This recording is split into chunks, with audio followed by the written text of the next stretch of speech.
दुनिया भर में हैंटा और नोरो वायरस से हाहाकार मचा हुआ है और इसी मसले पर आज हम बात करेंगे गंगाराम के डॉक्टर एन के गांगुली से। सर, जिस तरीके से हैंटा वायरस और नोरो वायरस को लेकर इतना हाहाकार मचा हुआ है, ये कितना ज़्यादा खतरनाक है? देखिए, नोरो वायरस और हैंटा वायरस दोनों बहुत अलग अलग चीज़ें हैं। नोरो वायरस डायरिया करती है, हैंटा वायरस दो सिंड्रोम्स करते हैं। एक है कि पल्मोनरी सिंड्रोम, जिसमें कि लंग में पानी भर जाता है, और दूसरा है हेमोरेजिक रीनल सिंड्रोम। उसमें किडनी डैमेज हो जाती है और हाइपोटेंशन होता है और एक सेप्टिसीमिया जैसा पिक्चर होता है। ये कोई नई चीज़ नहीं है, ये काफ़ी दिनों से थी।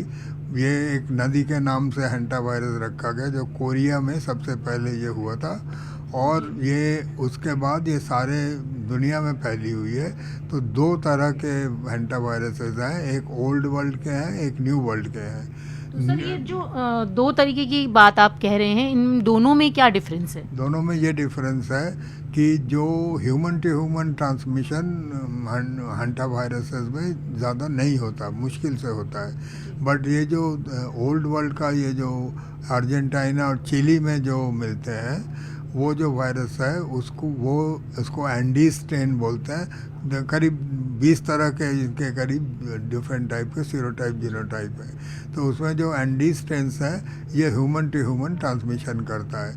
इसका एक human to human transmission Argentina में 2018 में हुआ था, एक आउटब्रेक हुआ था उसमें। तो बट इसमें आउटब्रेक छोटे से आउटब्रेक होते हैं और बहुत जल्दी ये कंट्रोल हो जाता है, क्योंकि इसमें और दूसरे इन्फ्लुएंजा वायरसेस और कोविड वायरसेस में ये फ़र्क है कि उसमें अपर रेस्पिरेटरी ट्रैक्ट इन्फेक्शन, अब जो लोअर रेस्पिरेटरी इन्फेक्शन भी जो होता है, उसमें से कफ से और उससे एरोसोल से ये फैलते हैं। तो सर,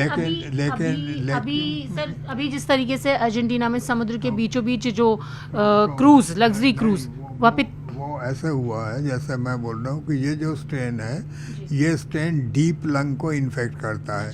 तो इतना ज़्यादा एरोसोल इसमें नहीं होता, बट इसमें अगर लॉन्ग टर्म कंटैक्ट में रहे तब होता है। तो ये जो शिप थी, ये शिप अंटार्कटिका में अर्जेंटीना के दो लोग उसमें चढ़े थे। अर्जेंटीना में ने उसमें उशुशलिया नाम का एक जगह है, वहाँ से दो डच कपल इसमें चढ़े थे और कुछ लोग और चढ़े थे।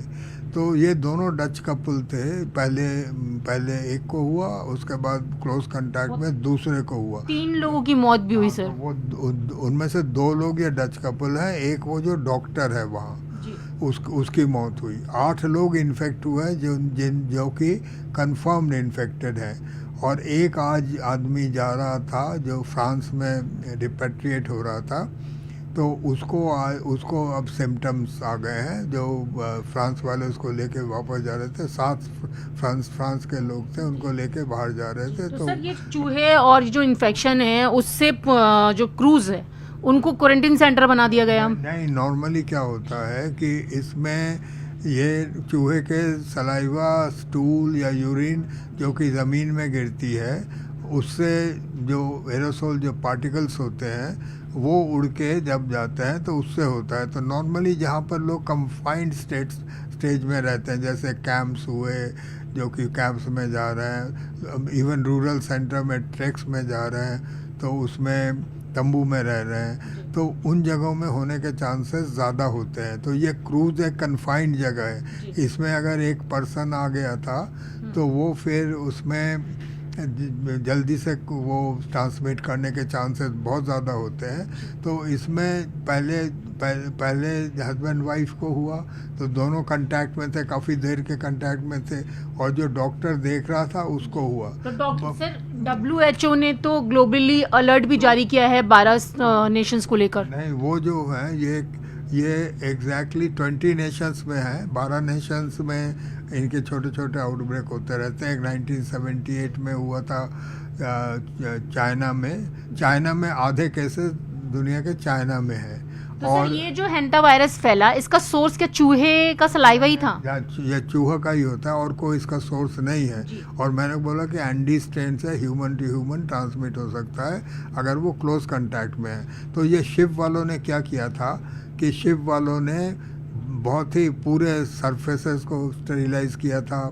उसके बाद सारे मास्क वगैरह जो की ज़रूरत होती है सारे वहाँ पर सारे जो इंतज़ाम थे पर्सन टू पर्सन वो सारा किया था। तो सर इसके सिम्टम्स क्या होते हैं फिर? तो इसके सिम्टम्स ऐसे होते हैं जैसे मैंने कहा कि जैसे साधारण अपर रेस्पिरेटरी ट्रैक्ट इन्फेक्शन जैसे स्टार्ट होता है, उसके बाद इसमें मैले होता है, हेडेक होता है, बॉडी एक होता है, थोड़ा बहुत हेमरेजिक भी होता है, कफ होता है, और जैसे इन्फ्लुएंजा साधारण इन्फ्लुएंजा वगैरह में होता है। और नोरा वायरस और हेंटा वायरस में क्या डिफरेंस? एक सेकेंड, जो बट अभी जो सिम्टम्स हैं वो ये हैं कि आफ्टर एक वीक के बाद कुछ लोगों में ये दो सिंड्रोम होता है। एक पल्मोनरी सिंड्रोम जिसमें कि आईसीयू में लेके जाना पड़ता है, पानी भर जाता है, रेस्पिरेटरी डिस्ट्रेस स्टार्ट हो जाता है। दूसरा हीमोरेजिक सिंड्रोम, उसमें किडनी अफेक्टेड हो जाती है, एकदम से ब्लड प्रेशर गिरता है, सेप्टिसीमिया जैसे होते हैं, और काफ़ी ब्लीडिंग होती है इंटरनल,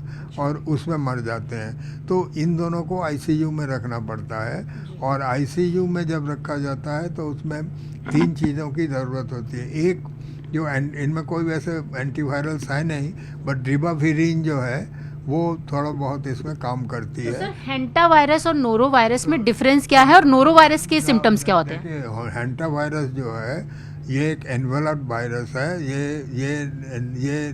ये नॉनसेंस सिंगल आरएनए वायरस है। इसमें 3 मेजर कंपोनेंट होते हैं, एक लॉन्ग, एक मीडियम, एक शॉर्ट, और इस तरीके से ये बनता है। नोरो वायरस जो है वो इंटेस्टाइन में पनपता है।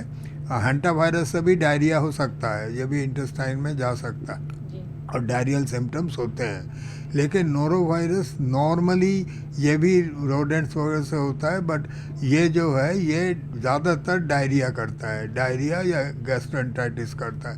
रेस्पिरेटरी इन्फेक्शन नोरो वायरस में ज़्यादा नहीं होते। सो जो मैं आपको बोल रहा था कि अगर आप इनको नॉर्मली इंटेंसिव केयर में लेके, उसमें वेंटिलेशन की ज़रूरत होती है, सेप्टिसीमिया मैनेजमेंट की ज़रूरत होती है, इन्फ्लेमेशन इनमें बहुत साइटोकाइन जनरेट होते हैं, उनको कंट्रोल करने की ज़रूरत होती है, इससे कंट्रोल हो जाते हैं। और जो 5 लोग जो और जिनको सिम्टम्स हुआ था, जो अस्पताल में गए, जैसे एक नीदरलैंड में गया, एक साउथ अफ्रीका में गया, एक ज़ूरिक में गया, स्वीडन में गया, स्विट्ज़रलैंड में गया, ये सारे के सारे कोई भी मरा नहीं है। ओके। और लेकिन सर कई देशों ने तो डंकिंग की भी अब इजाज़त देना बंद कर दिया है। वो क्या है कि इसमें क्या हुआ था, जैसे पहला केस हुआ 40 लोग उतर गए थे। अच्छा, उनमें से अभी किसी को भी कोई सिम्टम नहीं हुआ, किसी को कुछ नहीं हुआ। अच्छा, 2 इंडियंस हैं, बट वो क्रू हैं। ये लोग बोले जा रहे हैं वो आ जाएंगे इंडिया में, they were crew, they were not the passengers. तो जो क्रूज है वो शिप के साथ ही रहेंगे, उसमें जाते हैं। और नॉर्मली 42 मैंने इसका जो इंक्यूबेशन पीरियड है 1 वीक से 6 वीक तक या 8 वीक तक होता है, तो लंबा इंक्यूबेशन पीरियड है। तो अब जो शिप तैर रही थी, उसका लास्ट केस हुआ था, उसके बाद काफ़ी दिन हो गए, तो 45 दिन तक नॉर्मली देखना पड़ता है कुछ हुआ कि नहीं हुआ। तो सर इस हेंटा वायरस का असर इंडिया में तो नहीं कोई देखा जाएगा? मुझे लगता नहीं होगा कभी। इक्के दुक्के केसेस होते हैं, बट वो नॉर्मली जो अगर हॉस्पिटल सिस्टम में जाते हैं, अभी जो हमारा हॉस्पिटल सिस्टम है उसमें कंट्रोल हो जाता है।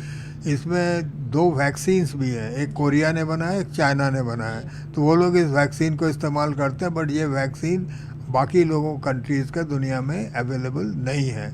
और सारे लोगों को ये लोग अपने अपने चार्टर्ड फ्लाइट से लेके जा रहे हैं, और कई लोगों को इन्होंने बोला कि आप सेल्फ वो करो, घर में अपने को क्वारंटाइन करो। तो सर एक आखिरी सवाल ये है कि जिस तरीके से लोगों में एक डर है कि हेंटा वायरस या नोरो वायरस जो अभी केसेस सामने आए, तो इंडिया में इसका कोई असर तो नहीं देखा जा रहा। और दूसरा ये है कि सर इन सब चीज़ों से, इन सारे वायरसेस से बचने के लिए खास क्या प्रिकॉशन रखने चाहिए? सेम थिंग जैसे कोविड में रखते थे, इसमें वैसे पैनिक की कोई ज़रूरत नहीं है। जब ये रेस्पिरेटरी इन्फेक्शन होता है तो ये एक शिप था, तो इसमें वो पूरा नहीं होता, बट अगर लोअर रेस्पिरेटरी ट्रैक्ट इन्फेक्शन होता है रेस्पिरेटरी इन्फेक्शन का, तो हमारे यहाँ पर सारे गंगाराम में भी है, सारे अस्पतालों में है।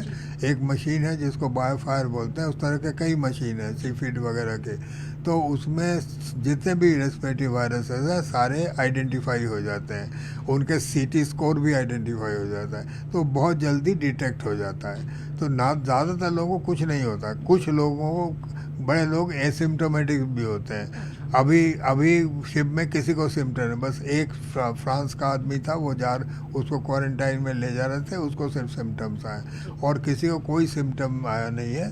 तो मुझे पैनिक होने की कोई ज़रूरत नहीं है। ये वायरस बहुत पुराना वायरस है, बीच बीच में होता रहता है, पर normally human to human transmission बहुत ही डिफ़िकल्ट है इसमें। तो क्लोज कांटेक्ट वालों को अगर आप घर वालों को क्वारंटाइन कर दें या उनको ठीक से एहतियात करने को करें तो हो जाता है। और अभी आफ्टर कोविड सब जगह आईसीयू है, ऑक्सीजन मैनेजमेंट है, वेंटिलेटर्स है, CPAPs हैं, जो इन्फ्लेमेशन मैनेजमेंट है, एंटीवायरल्स भी हैं। तो बट एंटीवायरल मैं बोलना चाहूँगा इसका कोई है नहीं, ओनली रिबाविरिन थोड़ा बहुत असर करता है। तो आपने देखा, ये थे हमारे साथ बात करने के लिए डॉक्टर NK गांगुली, जो कि बता रहे हैं कि हेंटा वायरस को लेकर पैनिक होने की जरूरत नहीं है। विजय जयपाल रावत के साथ न्यूज़ 18 इंडिया के लिए रचना।